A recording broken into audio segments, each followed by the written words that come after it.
What's up guys, I got a brand new video for you today, and today Fuji's just announced a new firmware. We're gonna update it, check it out. This is probably the biggest firmware to happen to the X-T2 since I don't even remember, but it's getting 120 FPS, F-Log internal, and it's kind of making me wonder why you'd even buy the X-H1. So I'll talk about that, we'll show some tests, and there's a lot of damage around here because we had some serious winds, actually a massive storm too, and there's a lot of trees down, so maybe I'll shoot all the damage in 120 FPS, but I'll shoot this. I'm on the A7iii right now. This actually might be the last X-T2 video I ever make. Not because I'm on the A7iii, but we'll get to that later.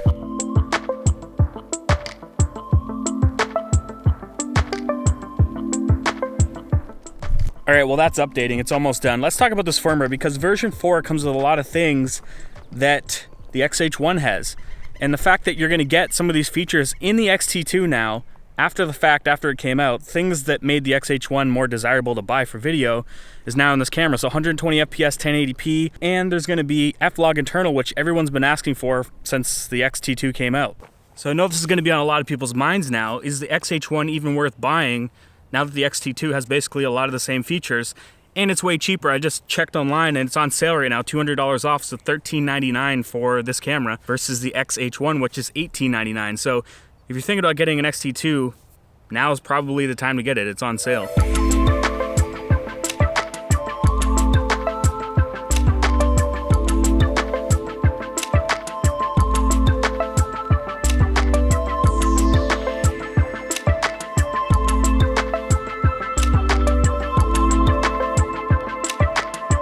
All right, let's talk about the X-T2 versus the X-H1 since it's more relevant than ever. A lot of people keep asking me that, but now that the firmware update's out and we've got 120 FPS, internal F-Log, same things that the X-H1 has, I don't know. It's gonna be a tough decision. A lot of you know I don't really like shooting video with Fuji. There's a lot of issues when it comes down to autofocus. The IBIS on the X-H1 is too jerky for video for my taste.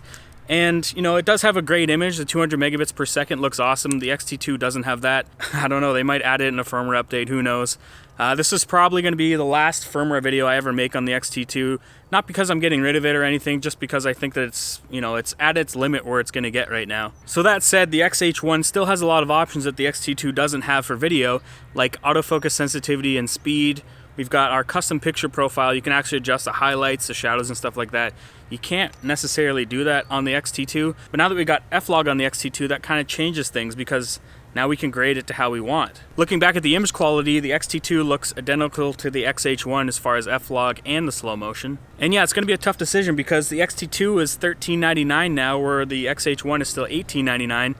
This is on sale, so don't miss that sale out. I'll put a link in the description where to get this because the X-T2 is still an awesome camera, and in some ways I actually like it a lot more than the X-H1, especially if you're trying to get into the mirrorless system due to the size and having a smaller camera. The X-T2 does that well. That said, they still have their limitations in video recording time.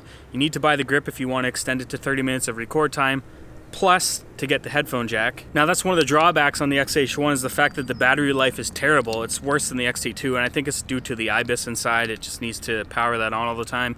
It would have been nice if they replaced the battery with something a little bit better in the X-H1, but if you want better battery life, the X-T2 is actually the better option.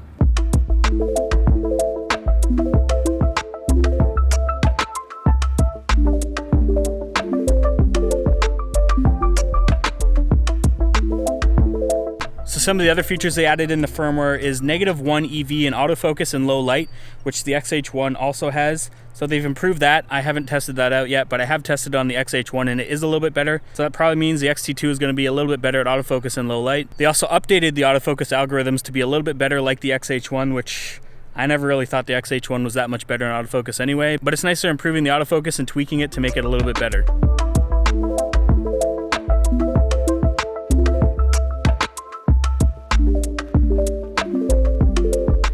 So as you can see behind me, this tree fell down. It's a victim of that windstorm we had last week, which was pretty intense.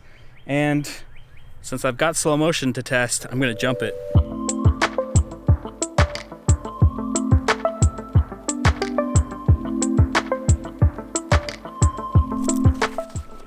All right, so now that I jumped the tree, I'm pretty much done here doing my tests, and I think I'll end the video shooting 4K F-Log with the X-T2 instead of the A7iii, what I'm filming this with right now. And we'll see how that looks. All right, so I've switched over to the X-T2 now. The X-T2 doesn't have any IBIS, so it's probably a little bit more shakier than the Sony A7 III I was just filming everything else with. It should look pretty good. We're in 4K, 24 FPS. I am at 100 megabits per second because that's the only option you can film in with the X-T2. So it doesn't have the 200 megabits per second that the X-H1 has. They just keep making the X-T2 better and better, and I hope that they can do the same with the X-H1 so I can say better things about it. But for now, we're shooting with the X-T2. I do find that the autofocus is a little bit more snappier, but it just seems to lock on a little bit quicker than the X-H1. Yeah, go update your cameras if you have an X-T2. This will probably be the last firmware update video I make on this camera. But yeah, if you like this video, give it a thumbs up. If you dislike this video, give it a thumbs down twice. I'll see you in the next one.